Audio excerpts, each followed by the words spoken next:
même les gens très connus arrivent difficilement à tisser une amitié. Moi, c'était ça le fil conducteur pour épouser Blanche. Belles femmes, j'ai rencontré beaucoup de belles femmes. Des femmes intelligentes, j'en ai rencontré. Des femmes qui s'habillaient bien, j'en ai rencontré. Mais après, je me suis rendu compte que j'avais un style de vie qui me réclamait une amie. Tu vois, après tout ça, j'ai besoin de causer avec quelqu'un.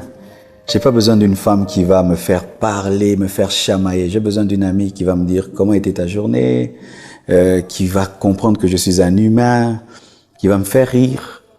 Alors j'ai commencé à chercher une telle fille. Alors c'est quand j'ai commencé maintenant à élaguer. Certaines, c'était seulement esprit, mais n'arrive pas à être ton ami, n'arrive pas à beaucoup causer.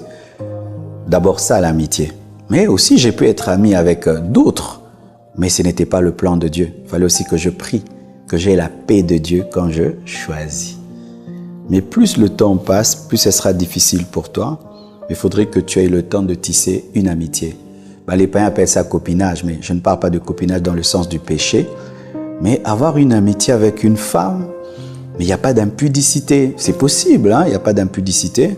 Vous pouvez parler, elle peut te parler de ta musique, elle peut te parler de la Bible. Il y a de la conversation et vous voyez dans la même direction.